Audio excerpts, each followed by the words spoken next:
Probably okay. what struck both of us was there are no relationships Okay. defined and there are no outcomes defined. Okay, awesome. All right. So, and again, outcomes are a really critical piece to have in that mission statement, because that's really us telling people, this is what we're aiming to accomplish, you know? That's the basis. And for you don't which have we anything generate to plan. measure. What's that? Yeah, exactly. can't Like, how measure can you if you don't have an measure outcome. if you don't have an outcome? Okay. Right. So let's see, who else would like to report out on what you were able, okay, So we had number 6. okay, It was to work with other agencies, jurisdictions, people of Hawaii County to plan, manage social services, and to achieve a safe and healthy community. The population would be the people of Hawaii County. The services were to manage the social services to achieve the goal, which would be the outcome is to achieve a safe and healthy community. And then the relationships are the other agencies and jurisdictions. good, rocked it, yeah, you got all of them. So that's a good one. Yeah, that is a good one. That one was Yeah. easy. Yeah. Well, it's, yeah, and, yes, When I looked at that quickly, I saw, I'm not saying that you're wrong, uh-huh, but I'm just saying, I saw the relationships was also the people of Waimea County. yep, yep, and So people can be it's- included it in can be that as both. well, All right. absolutely, yep. Super. So, yeah, yeah, and the other thing too is that with the services, we wanna make sure that we're recognizing that that planning part is a service. You know, that planning part is a service as well as administering the programs, okay? And then one final report out, or Should be too much. anybody? There you go. Sweet, In partnership with community to assist low-income people to achieve self-determination, that's number 2.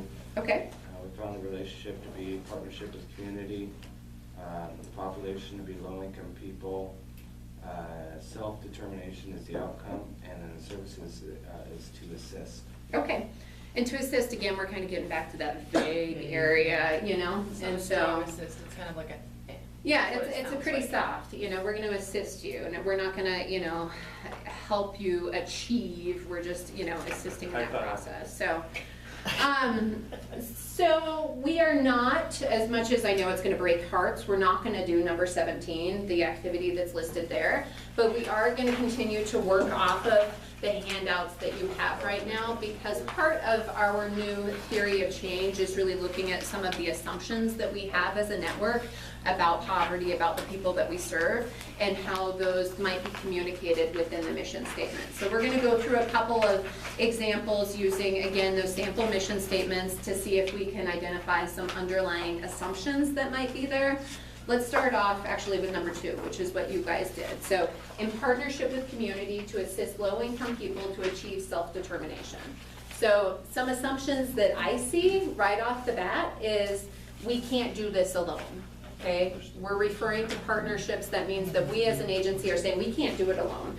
So, also that low-income people need to achieve, they need help in achieving self-determination. Anybody else see some assumptions that are there? That low-income people want self-determination.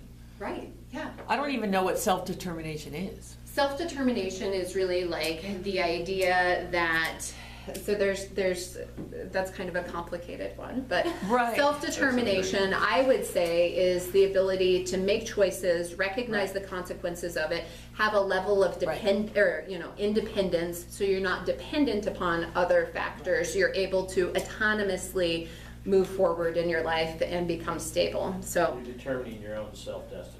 determining your own self-destiny, yes, thank you, that's perfect, exactly. Like you being the driver of that process versus being reliant on something Right. else, okay? So, yeah. Also that, you know, that we're gonna be successful if we help people with self-determination. So there's some assumptions that are there. Sometimes those assumptions are spot on, but sometimes those assumptions we don't even recognize are being made, okay? So we have to have that level of awareness. Let's look at number 3 as a group, and again, if people just want to throw out some ideas here of what might be an assumption with number 3. Again, this is creating solutions to poverty, improving lives in our community. Our tagline. That creating solutions to poverty would improve lives. Yeah, right, exactly. That's a huge assumption. Yep. And that our community has lives that need improving because Right. there is poverty. Yep, absolutely, that's another assumption. And that the agency's gonna know what those solutions might be, you know? So those are all assumptions that are there. It's important to have some assumptions. I mean, we're gonna tell a message when we make the proclamation that this is our purpose and our mission in providing something. So, let's look at, let's see here, let's look at maybe one more as a group and then we'll continue to move forward, okay? So how about number 5? To propose, implement, and advocate developmental and human service delivery programs for socially and economically disadvantaged children and families. Okay. One thing that I see right off the bat here is that we're assuming that this target population needs those services and programs, okay?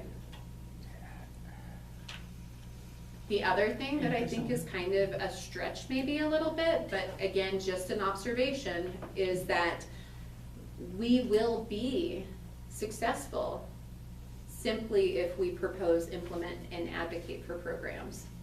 You know, is that really gonna be the vehicle of change? I don't know, you know, that's something that is listed there. Seems like it's vague even. I don't try to even know, connect it. I don't even know if it requires being successful at anything. Yeah. You Yeah. know, Just to come up with something. just participating and completing. And advocating. Yeah. And advocating, Like, well, we yeah. did those things. Yeah. You know, those things were done. Yeah, I so don't know those how things well. Yeah, you're like, we did it. But- And people don't like change, so there's no guarantees that you propose, advocate, and implement that those people actually want those services Absolutely. or that help. There's Yeah. just nothing improved. So it's just really important for us to remember that the mission statement is gonna be our foundation. It's gonna be the first opportunity for us to express the outcomes that we're hoping to achieve. And it's really gonna be the reason of why we're in business. It has to be something that the volunteers, the board, everybody is familiar with. The board really needs to be a part of this, and IM 49 really reinforced that when that was implemented, that the board has to be a part of that conversation with the mission. It needs to be something that we reevaluate often, but we don't change in any sort of willy-nilly way. And what we're gonna do right now, so hold on, it's getting really exciting. We are going to start building our logic model. And the logic model is something that throughout the day, again, this logic model is going to be a representation of what this Roma cycle is. So we're gonna add things onto it. So today, we are going to build a logic model, and we're gonna start on the very bottom there with the mission. That's the foundation of what it is that we're gonna do. So you can see the big M on there. Cool?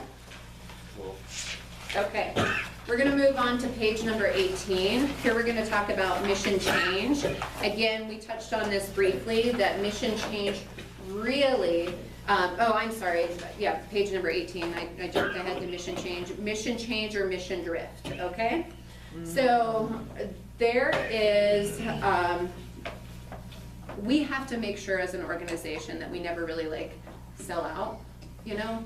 That we're not gonna compromise our purpose, our core values and principles in order to get money, okay? And Drucker cautions us about that. We should never subordinate the mission in order to get money. That should never be something that we do. So we're gonna talk about the importance of organizations reviewing the mission. Again, I talked about how it's really important for the board to be part of this process. But anytime we have a change within our network, within our agency, with the way that we're operating things, if we're implementing new programs, if we're thinking about taking them away, we should always be evaluating our mission statement to make sure that it is something that is still accurate and reflective of what it is that we hope to accomplish. So there has to be this constant reevaluation of the process.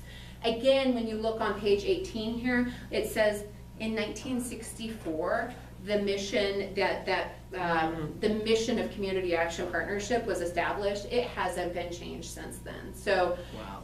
Yeah, isn't that like a testament? Like, think of how many things have changed since 1964. And the fact that this has remained there that entire time is pretty cool. You know, there was a good group of people who recognized the need and who have really articulated that well from the beginning, and we Right. continue to grow and refer back to that. So we don't change the mission, you know, very often. We certainly don't change it in order to, you know, cast a wider net so we can procure new funding, okay?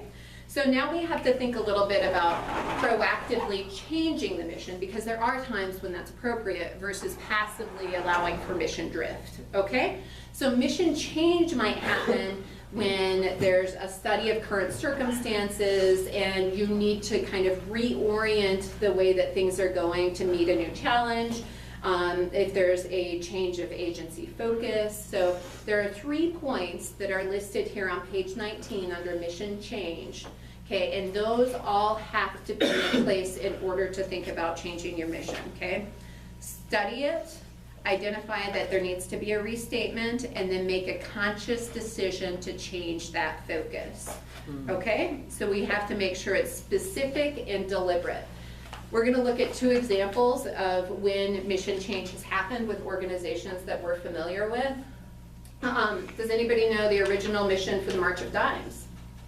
I did not know it To was that. eradicate Yeah, polio. to eradicate polio. Wow. Okay, so they succeeded in that. So did they Right. fold then? No, they had to redefine the scope of what they were going to do, and they established this new mission statement. And so they did that as a result of looking at the data, doing a comprehensive study saying polio is gone, by saying we need to restate our mission, and by making sure that they were making a conscious decision to refocus as an agency. So those 3 pieces were there, they changed their mission.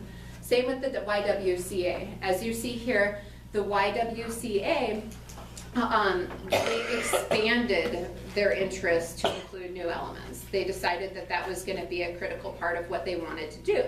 So we see that there's the original mission statement here, and then they decided that as an organization, to be more in sync with what their core principles were, they needed to have a mission statement that reflected a broader range of activities and that changed that focus.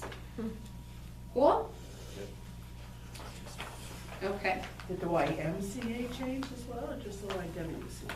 I don't know. We've actually never had a YWCA or a YMCA in this community, so It was a great place to go swimming. I know. Oh, yeah, wasn't it Yeah, though? exactly, Yeah. yeah. They always had a pool. Yeah, exactly, exactly. So on page 20, we're going to talk about mission drift. So we've talked about proactively changing your mission statement. We're going to talk about mission drift, which is moving away from what that mission is and passively allowing for that to happen. And this is something that happens when the agency departs from that original purpose or core set of values, and that you do something kind of related to your mission, but not directly in support of what your mission is.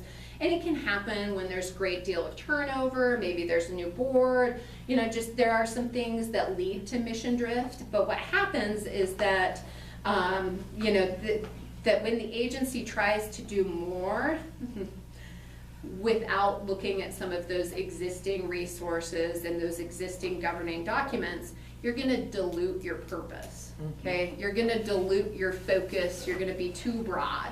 So an example of that that's really relatable, especially this week, is Sears, okay? So Sears originally started off, they had some Hallmark products, right?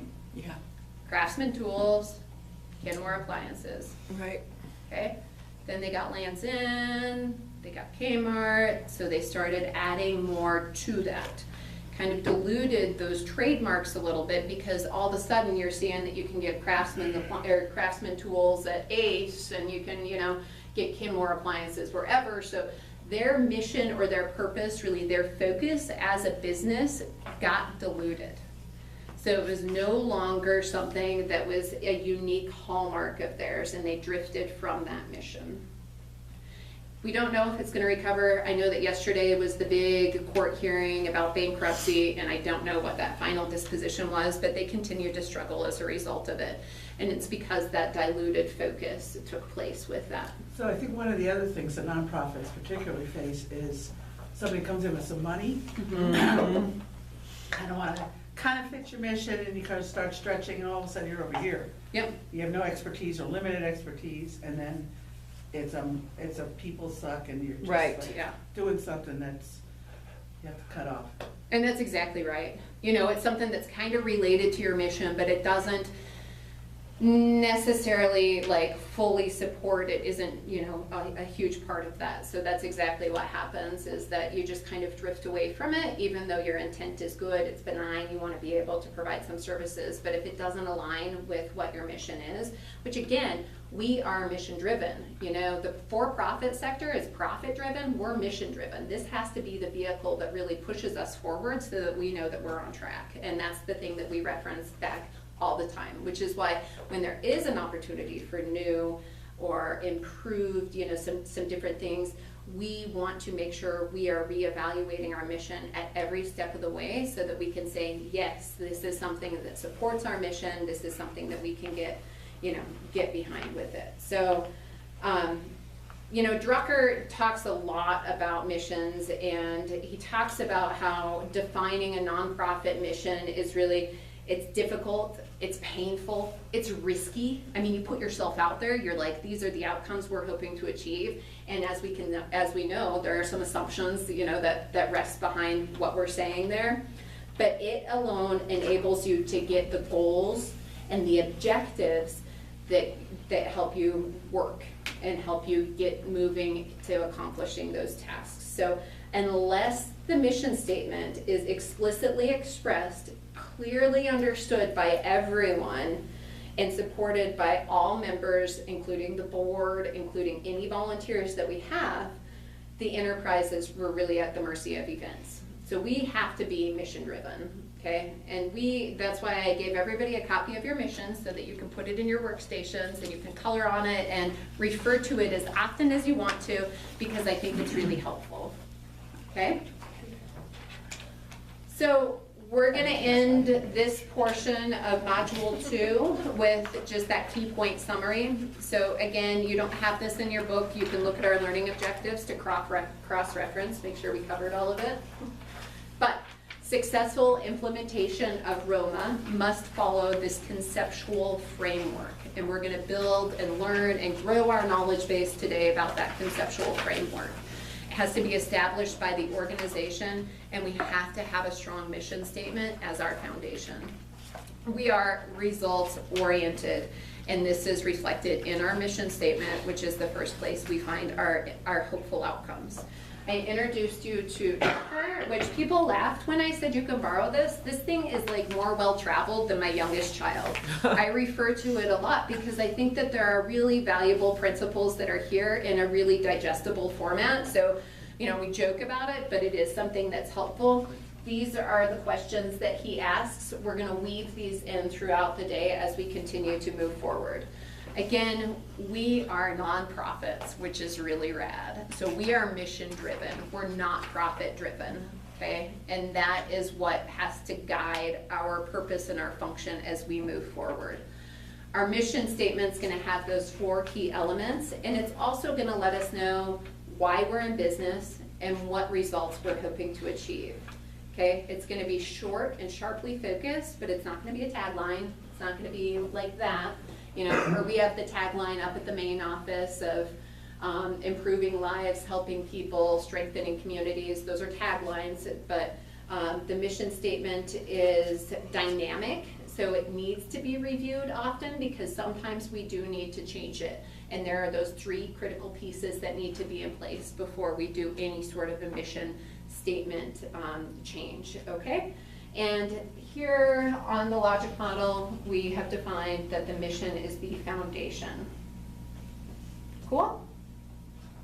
Okay, so as we move forward, we are going to, actually right now we get to take a break, and we are about 3 minutes ahead of schedule, so thank you. Training on I know, okay. So, we only have 10 minutes, and so if you guys could be back at like, you know, in the early 9:40s, that's when we're gonna jump into community assessment. Cool? Yep, let's pass that.